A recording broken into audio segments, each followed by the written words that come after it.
My bucket list. um, I, um, I'm not really good at receiving awards. It's a weird. I should get down like you, brother.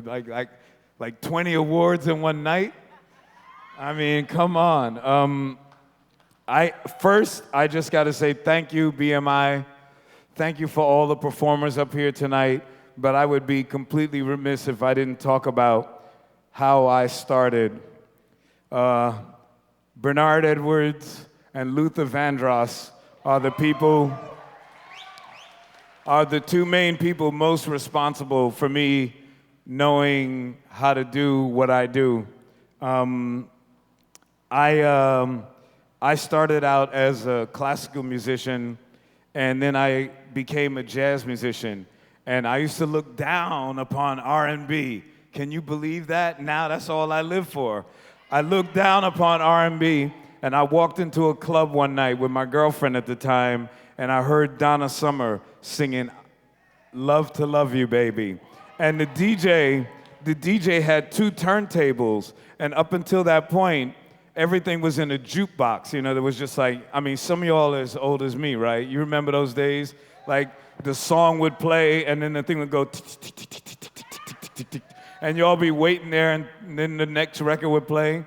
But I walked into a club, and then the DJ kept playing, so the music didn't stop. And I was like going, I want to be a part of that movement where the music doesn't stop, where we just play and the DJ goes from one song to the next song, and it changed my life.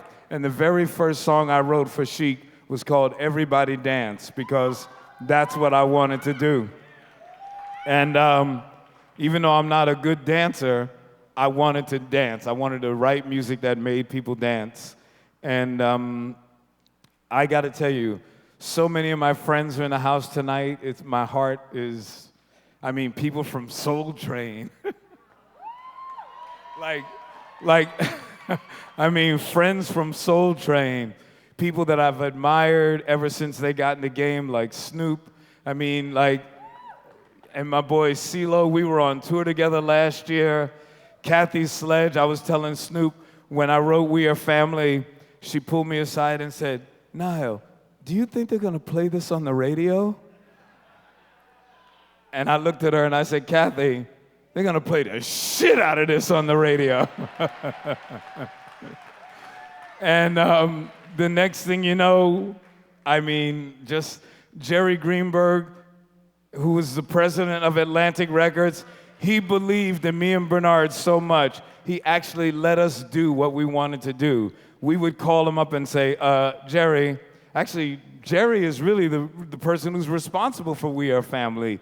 We tried, check this out, we walked into his office and we were very young. It was like when John Legend was talking, he was talking about BMI helping him out. We walked into his office and we tried to pretend like we were professional executives. We were wearing suits and we had like legal pads.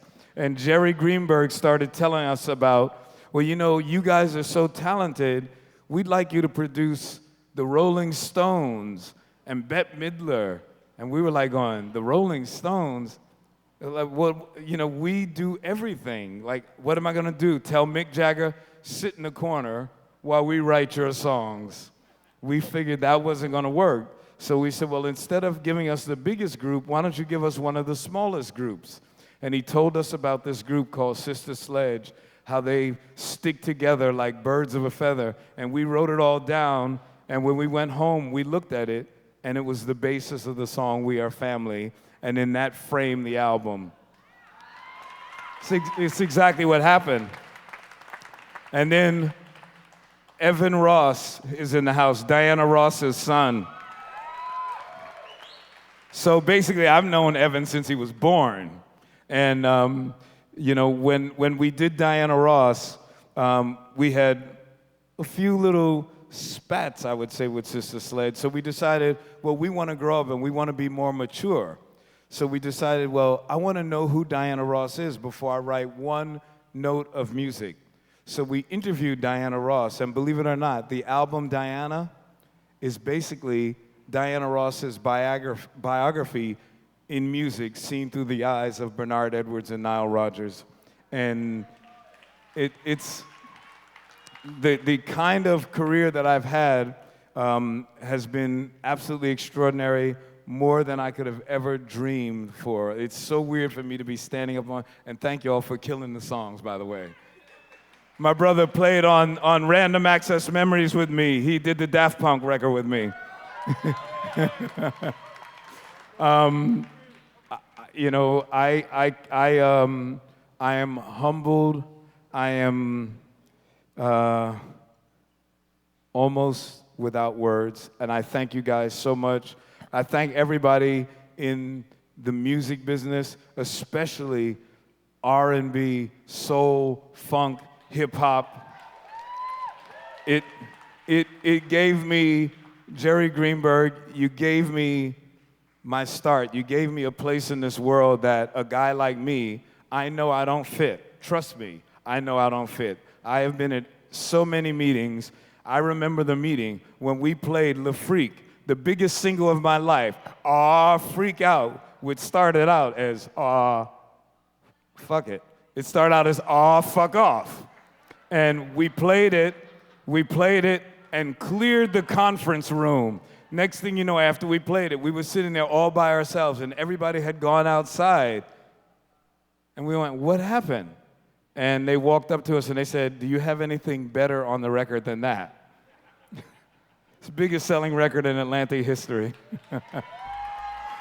So let me just say to you, if you are in this game, please love it. It is the greatest job in the world. I am the luckiest man in the world to be up here with y'all. And thank you for my bucket. And I think I'm going to play with the band.